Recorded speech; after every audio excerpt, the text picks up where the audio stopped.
In today's video, I'm going to share with you the number one budgeting mistake and what you can do to fix it.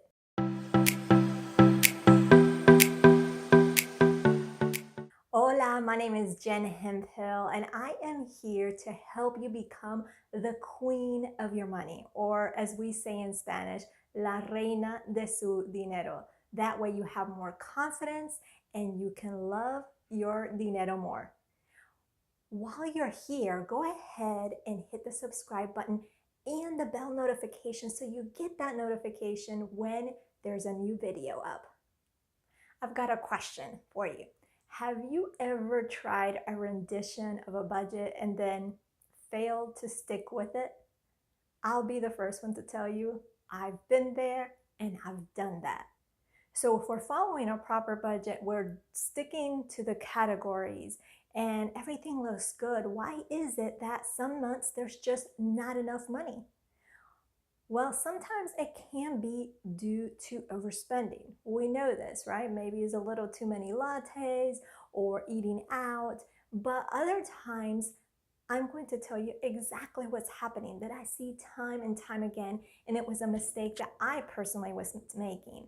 And that is not accounting your non-monthly expenses into your budget. And what do I mean by non-monthly expenses?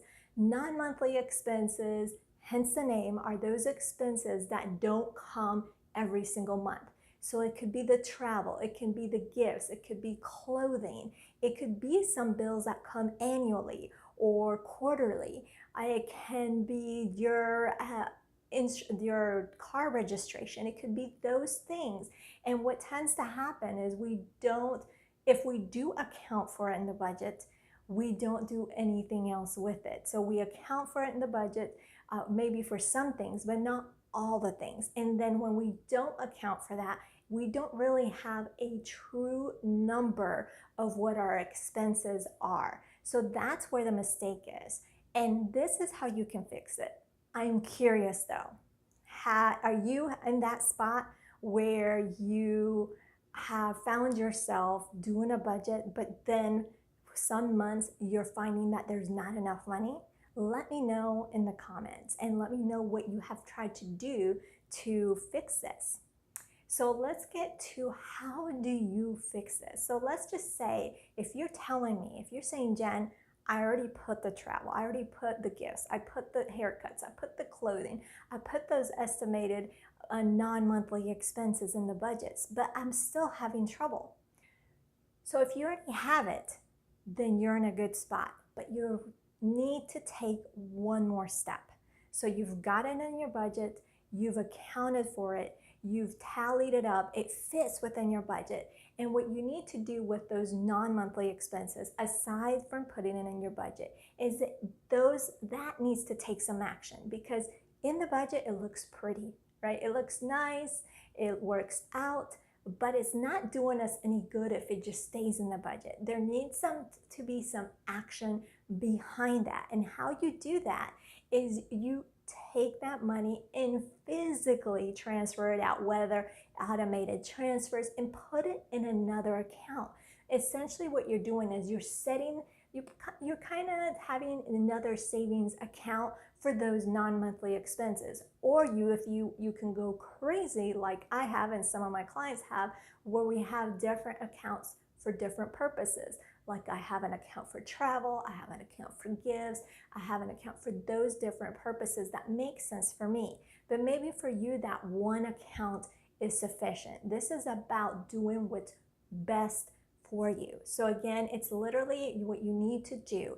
If you have all the non-monthly expenses figured out, if you tally them up, if you added them up, if you came up with a monthly number and you put it in your budget, and then everything looks good, meaning your bottom line is at zero or above zero, then you can do an automated transfer and separate it to a separate account. Because then what's happening is that every single month you're putting away for those particular expenses. So when the expense comes due, you can go to that account instead of tapping into your monthly account of your monthly expenses. Because let's say you have I'm going to make something up. You have $5,000 of expenses every month, and then and this is your monthly expenses, and some non-monthly expenses came due,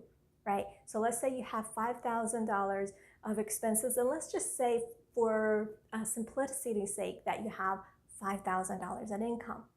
So when it comes for those non-monthly expenses to be due, let's say you had to buy some clothing, but that's going to be more than $5,000 expenses, but you're still working with the same amount of income. So where is that money going to come?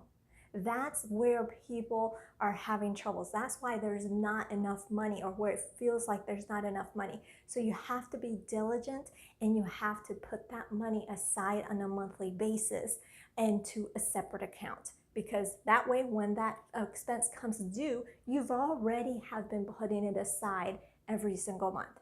Now, what happens if you tally up all the expenses and your bottom line, and what I mean by bottom line is your income minus your expenses equals your bottom line. And if your bottom line is below zero, then you have to evaluate your expenses and where your money is going, and you're either going to have to do one or two things, or a combination of this. You're going to either have to earn more, you're going to have to spend less, or you're going to have to do a little bit of both. So you have to evaluate the areas of your expenses and see where you can minimize, maybe where you can increase your income, or you can do a combination of the both. So essentially, that is it. That is the number one mistake, where we are not taking into account the non-monthly expenses. Or if we do take into account in our monthly budget, we're not doing anything beyond the budget. And that's where the biggest mistake lies. So that's what we talked about. We talked about the number one mistake, which is not accounting for our non-monthly expenses. And we talked about how to fix it. And that is basically making sure we tally up all those non-monthly expenses throughout the year, come up with a monthly number, see how it fits in our monthly spending plan or our monthly budget, and then from there make sure that you set up either an automated transfer, or that you manually transfer every single month that money for those non-monthly expenses into one separate account or multiple separate accounts depending on your needs. That is it for today. Make sure you hit the subscribe button so you don't miss any tips to help you love your dinero more. Nos vemos. Ciao.